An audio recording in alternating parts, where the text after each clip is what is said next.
Your cult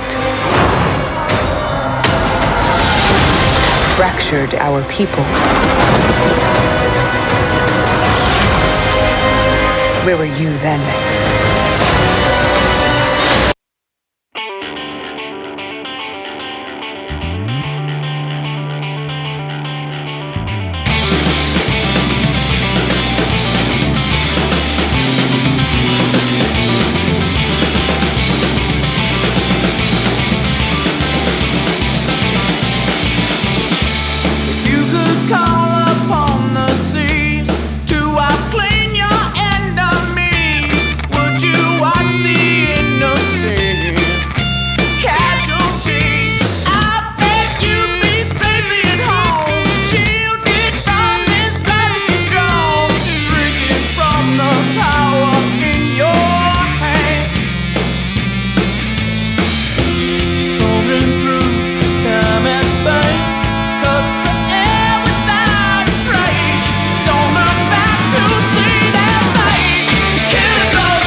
Once again, Bucketheads, Mavar TR.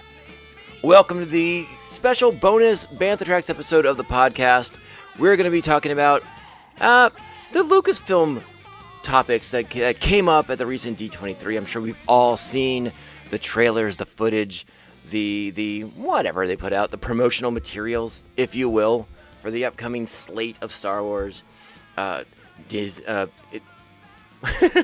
Disney put out a great show. It seems everyone seemed to have a great time. We got some information, some exciting stuff to talk about, and we led into it with a snippet from our trailer for not even really a trailer. I think it's more of a full-blown teaser for season 3 of The Mandalorian, and it's a lot like what everyone's been speculating, what we've all been sort of led to believe, what the Book of Boba Fett teased us with. Mandalorian, Din Djarin, and Grogu heading back to Mandalore. He's got to go to those sacred waters, get the forgiveness so he can become the Mandalorian, cleanse his sins, at least in the eyes of the children of the Watch. But that also means that Bo-Katan and her faction of Mandalorians will also be present. And, it's hard to say from the teaser what we're going to get. Are we getting active conflict between members of the Children of the Watch versus Bo-Katan's forces? Are we getting something else? Are we getting flashbacks to the Mandalorian Civil War? Are we going to be going back into, more flashbacks, flash forwards? Who knows? It's I don't really want to speculate, but, again, from the teaser, we know we'll be spending time in Kaldabi, the ruins of the Mandalorian capital city, which we saw nuked in the flashbacks to the Night of 1,000 Tears by the Empire. And we are bound to get more explanation, more exploration of that time, that tumultuous period in the history of Mandalore. These are things that I'm really, really excited about, that I'm glad we're here to talk about eventually. Because as you know, we don't do the ton, I'm not gonna do that trailer breakdown necessarily. That's not my cup of tea, that's not my forte. There's plenty of other websites and YouTube channels that you can go to if you want those, frame by frame breakdowns of everything we see. I think most importantly is the tone that is set in this teaser, and it's turning it up to 11 for the Mandalorian. It's like much like Star Wars: The Clone Wars. The first couple of seasons really laid a solid foundation on which to build upon, and then it was season 3 that I think really catapulted that show to the next level, and that sort of seems to be what we're getting from this episode, because the intensity seems to be ramping up. We are going to be spending a lot of time with the Mandalorians, with hopefully exploring their history and getting to talk about more about their culture and who they are as a people. At least that's my personal hope and my personal wish. But one thing I can tell you from that trailer, we're getting a lot of buckets. So many buckets can be viewed in this teaser that it was just orgasmic. That's the only word I have for it right now. It filled my heart with all the joy that a Star Wars fan, that a Mandalorian fan could possibly have. And you know, if you've been sticking with the podcast as we're going through our Star Wars: The Clone Wars rewatch episodes, you'll know that we're at a sort of we're coming to a very pivotal point in season 5 of the show. And as you're listening to this, heading into the week of the release for Andor, you'll note that we are in the D Squad arc. We're right in the middle of it, and those are going to come out for the next 2 weeks. And then we're going to pause the Star Wars Clone Wars to focus on Andor. And because the other big vital thing that came out of this trailer is we don't have a release date for The Mandalorian Season 3. Speculation is January. It could possibly even be February. We don't know yet. But what I decided based off of that, based off not knowing when our show is going to start, when The Mandalorian will return to our screens, is that we will pause Clone Wars, Star Wars: The Clone Wars, the rewatch episodes. We'll pause right after the D Squad arc, because what happens after D Squad, I think, may have some, at least bears re-examining heading into season 3 of The Mandalorian as we spend the rest of season 5 of Star Wars: The Clone Wars in the midst of Mandalorian hot button issues with Maul and Savage, Bo-Katan, all of it, the Vizslas. It's all such important stuff to kind of reconnect with heading into the season. So there is going to be a pause. I sort of speculated about it a few weeks ago. But yes, we will take a brief pause on Star Wars: The Clone Wars so that we can spend the holidays re-examining those episodes, hopefully leading into season 3 of The Mandalorian. Rumors abound also that the Bad Batch is being delayed to later in 2023. We still have nothing as far as a release date for Ahsoka. Maybe springtime, maybe summertime. We're not sure yet. We didn't even really get much on the Ahsoka front. But what we know is that season 3 of The Mandalorian looks like it's turning things up to 11. It's bringing the thunder, the intensity, and more importantly, like, it really seems to be highlighting the connection between Din Djarin and Grogu. That bond, that father-son relationship, really building in that trailer. And a lot of spectacular visuals in there. Our good friend Carl Weathers popping back up again. It's a great trailer. I've watched it a bajillion times. And I love every single second of it. You know, some flashes of old stuff, some new stuff, just enough to sort of wet your palate, get you thirsty for more, and that's all you can really ask for the trailer. Next up is the thing that needed no teaser trailer, no reminder that I'm going to watch it. Andor. Andor will be out next week. We will be here with extensive day one coverage. At least that's the plan, is to watch all 3 episodes and then come onto the podcast, release it midday Wednesday, and talk about all 3 episodes of that show in one fell swoop. Just because I think that might be easier than trying to go one by one.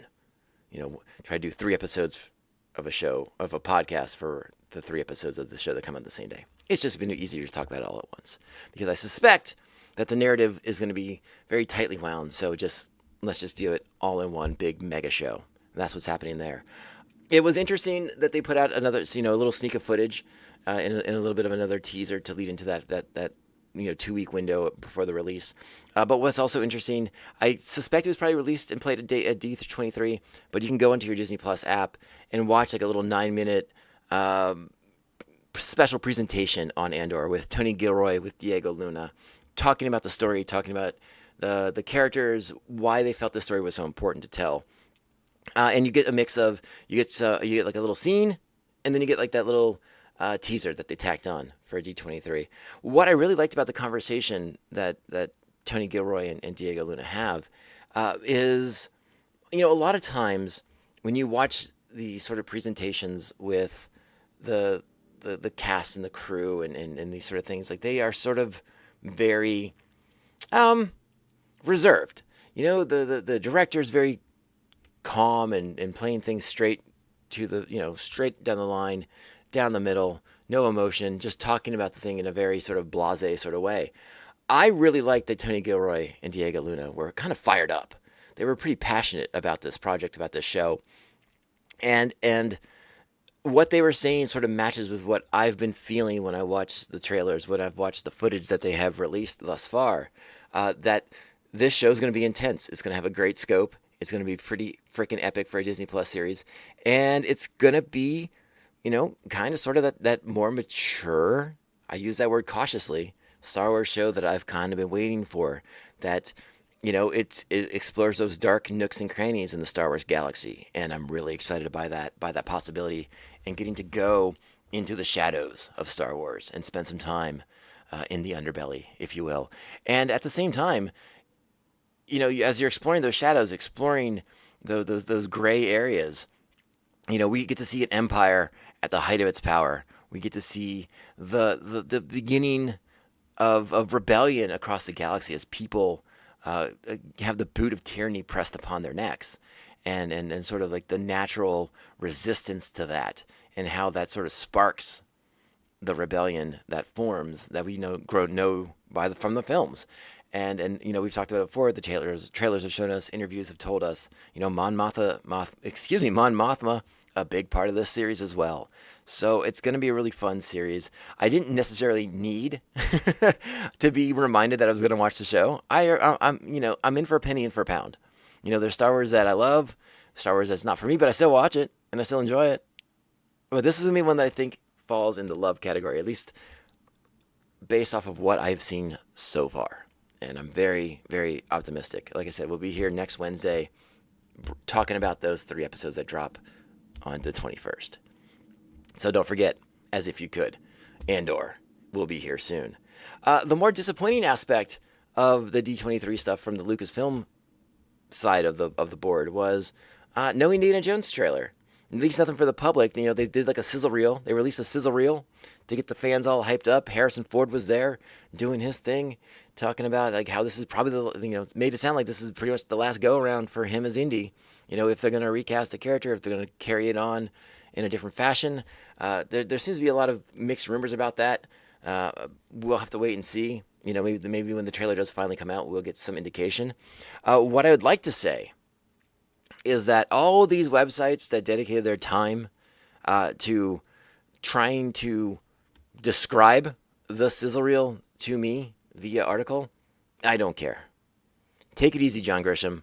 You don't have to describe what you're seeing in the sizzle reel. I'll wait for the footage. Okay, all right. Take it down a notch, Tom Clancy. We're fine. We'll be okay. I don't think it's that important that you try to break that sizzle reel down for us. We'll get it when we get it. I'm just not interested in your clickbaity articles and make it sound like you're going to show me the trailer, and then you just go on like for 5 paragraphs describing every single thing you remember from it.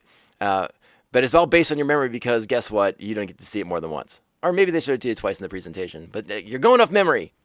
Like you can't even freeze frame it on your computer to watch it again. I appreciate the effort. Just don't need it. Just don't need it. Put your time, energy, your creative juices towards something else. I want to close out with what actually may have been the sort of surprise highlight for the Lucasfilm D23 presentation. I will freely admit to having a massive soft spot for the film. It is one of those things near and dear to my heart. Got it on VHS like in '87, and we wore it out. We love the movie so dang much. It just really sunk its claws into us as kids, and it has not let go, much like Star Wars itself. And then in the '90s, when book sequels were becoming a big thing, like Star Wars did this, like, oh, we're gonna do this expanded universe, and Timothy Zahn, he's gonna come on board, and we're gonna launch this whole new expanded Star Wars universe, and it's gonna be fantastic. Well, they did that for this movie as well, except the 3-book trilogy that they did was god awful. It was freaking terrible, and I'm sorry, Chris Claremont, you ruined it. You ruined that particular world for me. But luckily, it seems as if this new Disney Plus show is here to save the day. And that's right, folks. I am talking about, in case you have not figured it out yet, I am talking about Willow. That show looks spectacular. Am I way off base? Am I just going off like the little bits of snippets I've seen here and there? Yes, of course I am. But again, this is a movie that got its claws into me at the right time. I did not grow up knowing a ton about of fantasy stuff. Willow was one of the first fantasy movies I saw that wasn't like Legend or the animated Blaschke Hobbit film. And so it got its teeth into me, and I love Willow, and I was excited, cautiously so, when they announced the Disney Plus series coming soon. And then this trailer that we got showing that the Disney Plus series will be dropping November 30th. Woo! It got me in my feels. I'm excited. I'm really pumped up for this Willow show, to go back to that world, to get to explore that world more fully. We got taste of it in the film, but it sort of presented itself as this really rich, full world, and we only got the tip of the iceberg with it. And it looks like we're going to get to have more of that iceberg revealed in this new show with this, what looks to be a fun cast of characters, and of course Warwick Davis returning to the title role of Willow. So I'm very, very excited. I'm curious what will be said about Mad Mardigan. Obviously Val Kilmer not in a great place. I doubt he will be making any cameos in the show. Though who knows? Maybe I'll be surprised. Anyways, that was sort of the one that really surprised me. I wasn't surprised that I loved the Mandalorian teaser. I wasn't surprised that I loved the Andor presentation. I was disappointed there was no indie footage for me to see, at least. The Willow stuff got me. That got me so good, and I'm just here for it. That's all I want to say about that. And I guess that's about it. That's kind of wrapping up our, Lucasfilm portion of the D23 panel convention from this past weekend. And thank you for being here. By the way, I didn't get into the whole thing, but here you go. Please make sure you're following us on social media. We're at Mando_Vision on Twitter and Instagram. Email the show, mandovisiontom@gmail.com. Make sure to like, subscribe, follow, and share the show with all the Mandalorians in your covert. If you want to give us a 5-star review, those are so very, very helpful. We truly, truly appreciate your time taking the time to do so. And we want to thank the official members of Buckethead Nation, the Mandovision Maniacs, over at patreon.com/Mandovision. You can sign up, gain access to sweet bonus content. New episode coming soon. Thank you to our current Patreons, the Aspinall Chody, the Batman Abejo, Jeff Nail. Jeff's got the Ring in Ear, a great podcast about music, so check it out. The Evil Circle, thanks to Evil Circle, the evilest of all circles. The Squidmaster General Brian Broussard, the New Jersey Devil Mark Wegemer, our very own Joker and Harley Quinn, Brian and Krista, Pariah Brewing Company in Baltimore, Maryland. The Beer Hop Brigadier General, Jesus Beer Hops, the Silent Assassin, he who should not be named, and Syndicate Ram, co-host of Come On, It's So Good podcast. Speaking of Syndicate Ram, Reagan will be with me on a special bonus episode dropping later this week. So you're going to get another show probably on Friday. What will that show consist of? That will be a bonkers, banana crazy conversation that got off the rails fairly quickly, and I just let it go. I just was like, you know what? I'm having fun talking about this. It starts off as sort of like a exploring all the reasons, talking about the reasons why we love Rogue One so much, and it sort of turned. There's a couple U-turns, a couple of right turns at Albuquerque, and we end up talking a lot about the expanded universe, and it's a weird, wild, strange conversation. But we do these things for you good people who listen to the podcast, and you deserve to hear, even when things don't go according to plan. It's still a Star Wars conversation, and you know what? There's something to be gleaned from a fun Star Wars conversation between two longtime Star Wars nerds, and I guess that's the best I can say about that. So look forward to that. It is if you thought A Sunny Day in the Void was a strange trip in the Star Wars canon, wait till you hear this episode of our podcast, because it is something else. I don't even have the words for it. I've been slowly editing it, and I'm sort of baffled about how far off the track we got with certain topics and certain things. But it's okay. It's still a fun time. And anytime you're talking about Star Wars, it's a good time. All right, so let's close out this bonus Bantha Tracks episode of the show. Let me remind you all to be great Star Wars fans, be kind, supportive of each other, and don't be trolls. Got no time for trolls. Don't be gatekeepers. Got no time for gatekeepers, all right? Star Wars is for everyone, and we are all sort of the ambassadors of that, right? We're all here, part of this community. We need to be warm, supportive, welcoming people, and yeah, I guess that's the best thing I can say. Let's just keep it at that. All right, with that, my name is Tom. This is the Mandovision Podcast. I thank you so much for checking this special bonus Bantha Tracks episode of the show. We will be back very, very soon. Keep your buckets on at all times. And remember, this podcast can only end one way. This is the way. This is the way. This is the way. This is the way. Did you think your dad was the only Mandalorian?